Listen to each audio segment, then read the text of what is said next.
thành chân với gieo trên hồ nghỉ ngọ.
always good to see our old friend come worship with us. It's always good to be able to worship together. And today we will be looking at the title Advent.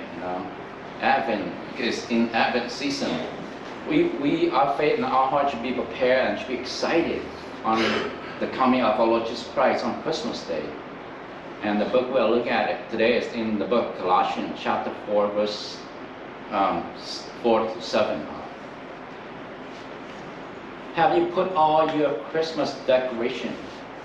Have you finished your Christmas shopping? Have you done all those things yet? Last week, if you guys remember, I wear a Christmas hat already. The reason I wear a Christmas hat is because I have a black spot in my forehead to try to hide it on. But James said, hey, you look nice, Thank him for that. But I was trying to hide something. But it is. After Thanksgiving or before Thanksgiving, we all put up our Christmas tree, do our shopping. They call it Black Friday. But this year, we went out of town, and I told my wife this year did not seem like Black Friday at all. Maybe the part of town that we went to where all the Asian people live. It's not like up here where all the people, all the traffic. Bua tu bên xiang phai tu chạy bua nhẹ điểm phai yếm bua béo bua tu Tong bua béo như phai Tong xiang rèn phai bua tu mai xiang bua nhẹ chín nhẹ tu bua pun bua chuối phai bua nhẹ áo phai bua nhẹ tông miên phai bua tu châu rèn mai rèn phai bên xiang rèn phai. Giờ ham thấy hàng này xuống làm bùa thảo nhận sẽ to như mình đi dẻo nhưng mà bùa nhận mình Thanksgiving ngồi không ai hàng là hải hăng nhà mi mài nó con Black Friday ở nhà bà cái sáng thì tiền ông hoa bữa mài cái ná danh cái ná mài quá với sự dân điên còn chia như là bây ở quật nó chẳng nhận mình mài cái ná nó quá hàng bữa dân chia nó tung nó hoa này cái ở quật đốt nhiệt sắm cho cái sắm có danh như cái ná mài ở danh cái mài mình lo mài ở bùa ní ở bùa tu thật chính là bùa mình danh mài phải bùa mài xiang gì phải ở. So have you mailed your Christmas card, or have you even bought your Christmas card that you going to send to your family or your friends or someone you were thinking about sending them a Christmas card? Have you bought them yet, or even sent them yet? Have you crossed out all the things that you are supposed to do or wanted to do? Bùa ní bùa tu bền xiang bùa hắm câu nhưng mà tao tỏi lụng cái là hắm hay đến quần này phải. Giờ mà phải phiền phải ở card phải phía trên người nhủ ra bùa nín bùa nín phải mua tỏi phải ra tỏi phải mua quang chủ nhẹ ở anh nhủ cháu phải dùng chỉ tài nông hàng tạm kênh mà quần bèn tay là giáo sự nó bùa. Giờ xuống hắm thà có giờ mà nó postcard tay phía nhủ ba cháu tay chụp áo vạt tay mình ngon nó bùa phải mình encourage bùa bùa nó bùa như mèn lòng khẩu. Bùa tu mài phải bùa tu phụng phải bùa tu bền xiang niอยู่ก็บัวสุดโซphải bùaสุดหมายphải bùaสุดนิ่งphải bùa chỉ thảo năm bùa Christmas này bùa tu bền xiang mình phải bùa tu mình mài mình phải bùa tu mìnhโซmình phải tu mình phải. So are you ready for Christmas? Are you prepared? Are you ready for Christmas yet? Bùa ní bùa bền xiang phải bùa nhẹ Christmas này bùa tu bền xiang bùa tu ready phải ready for Christmas phải bùa tu bền xiang bùa tu ở chia na Christmas phải Jesus sẽ dịp này. So what is Christmas? Như Christmas này Jesus sẽ dịp này như what Christmas really mean? So what does Christmas really mean? When someone say Christmas or when Christmas season is here. And when you go after Thanksgiving, you go shopping or go out eating, they say Merry Christmas. What does it really mean to you when they say Christmas? When they hear the word Christmas? The word Christmas là để bún thảo mày hăng hà nó mà nó hăng thảo. Trong bữa số nhà bà cái sáng nhà hoài nhà Thanksgiving nhà bữa mai cái nái phải bữa Milan là hắn nhà cái nái phải họ miền chỉ có Merry Christmasแต่ฟังไม่ยากหาย Merry Christmas เจียวหวานนะเมย์ปุ่นไม่เท้ามาให้น้องทั้งความหมายปุ่นไม่ให้น้องออก So in our scripture today in the book Colossians tells us, but when the fullness of the time came, God sent out His Son, born to a woman, born under the law, that He might redeem those who are under the law, that we might receive the adoption of children. And because you are children, God sent out the Spirit of His Son into your heart, crying, Abba, Father. So you are no longer a bond servant, but a son. And if a son, then an heir of God through Christ. Với mà bảo là con, bao thảo xem hồ quang chim cùng phái ninh như tòn tài, bún ninh yếm tàu xiết tòn xuất sể, và yếm lê lại cái đĩa. Với dù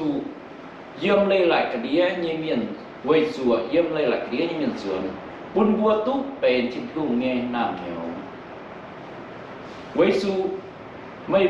mây bua với dù mây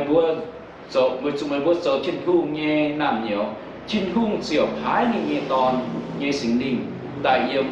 vua như hiếu hiểu trên con Abba Elise Atia hắn là yang nái chìa mây bua máy dầu nổ á mây bua dầu nam nhiều với dù mây bua dầu trên hung nghe nam nhiều tông trên hung lẹn quân ninh như dịch xuống nam nhiều mây bùa và túc xít. So Christmas is God became a human being. God expressed His love by living among us and by walking with us and talking to us. That is what Christmas is. Use Christmas na nyo. Christmas na pun sing tin hu nin pen bu pa miền tai.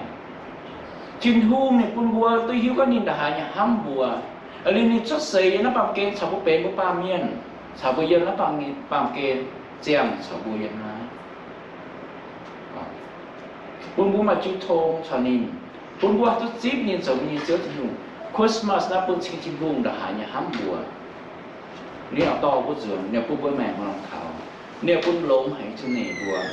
nếu quân nề hông bùa, nề hâm bùa. So that is what Christmas is. That is what Christmas means. Nà xe không này Christmas sẽ tung này à? Christmas sẽ tung chiếu Isu hâm bùa, bún xin hâm bùa, bún xinจะชาวบุญบนxinเป็นปามเมียนบนxinบนส่วนเป็นอีกไงWe are to have Advent in our heart. จอมเหี้ยวเยี่ยมบุญยังสิบปีBua sự mai trong hiếu bao nhiêu xem phim, dịp nay bao nhiêu Christmas như xem bùa. Với dù bua sao nhau mà trong hiếu bua xuống tất cả trong hiếu, với dù năm họ Christmas này, bua tút xít lộn hay như thế nhỉ, lộn hay như hám bất thà bua, yêu bao nhiêu sản thì chất thùng mà, nên buôn xíu ít bua, lộn hay như thế nhỉ. So Christmas come as a time of peace. Christmas also come as a time of joy. Christmas come as a time of love. Christmas in tai nó bố tu nhiều. In tai thì bún bùa sẽ tin hùng bùa mà Christmas bố tu mà làm khảo vậy mà làm hắm. Bố nhìn hiếu nhà hay khuya tung bố quang chủ mà dây nàn phải mà giàu phải ở mặt môn như sông hồ. Trình hùng bún bùa mà làm khảo mà làm hắm. Trình hùng bún bùa mà hay mày hắm như bố như mẹ. Mày hắm như bố như mẹ. Tụi mà sân hồ có hai nhắc môn còn giàu còn hai nó yên nó nhận nguyện hiếu hai nó sầu nguyện hiếu và chiếu tình hôn bùa mai Christmas nhìn xe nhìn quân bùa mai chiếu Isu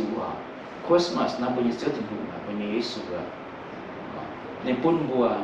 nhìn quân hắm làm hắm là nhìn bùa. So Christmas happened because Joseph trusted God and we need to learn to trust God too. Christmas nó bùa hay là Christmas Christmas nó hai mai ta quay chủ Joseph ni bùng hiếu và ni xiên xéo thịt bùng bùa giờ phải hang ya bùa giờ phải hang Joseph nè bùa sự bùng hiếu và xiên bùa xéo thịt bùng rồi con Joseph xiên giống bùng hiếu giống ngọt xéo thịt bùng hiếu nín là hey Mary Maria với số nhìn hắn và nhìn bùn hiếu nhà xiên chiếu thịt hùng con nái thịt hùng nên bên tổ tai nóจะcó về Maria nên số nó giàu như cho số tai họ với chủ nên xiên nên trust God nên mong sẽ tìm nhiều mà so when God gave Himself Christmas happened ถ้าเราพูดสิ่งบัวก็ชินหุ่งนี่จ้อนี่กันเพราะนี่ปูนนี่กันบัวปามเมียนนี่แรงเยียนะปามเกณฑ์นี่แหละสุดเสียนะปามเกณฑ์บัวสั่งให้มาคริสต์มาสตายชินหุ่งเยซูสั่งสุดเสียนะตายตูชินหุ่งนี่ปูนนี่กันบัวสั่งมาคริสต์มาส so when Mary gave herself Christmas also happened and when Joseph gave himself Christmas happened ไปห้ามไงมาริยาไปห้ามไงนี่แรงปุ้นนี้แม่นี่แรงปุ้นนี่กันชินหุ่งบัวสมัยคริสต์มาสได้ชินหุ่งส่วนให้เยี่ยมมาริยาเสียบัวสั่งให้มาคริสต์มาส so what does God say at Christmas what does God say at Christmas so what does it mean nhưng mà ham cả xíu thì buồn con hiếu này buồn hiếu dùng Christmas này nào buồn tu hiếu phải nào con hiếu buồn phải nào buồn hiếu phải như Christmas God said you can have me at Christmas I give myself to you at Christmas that is the greatest gift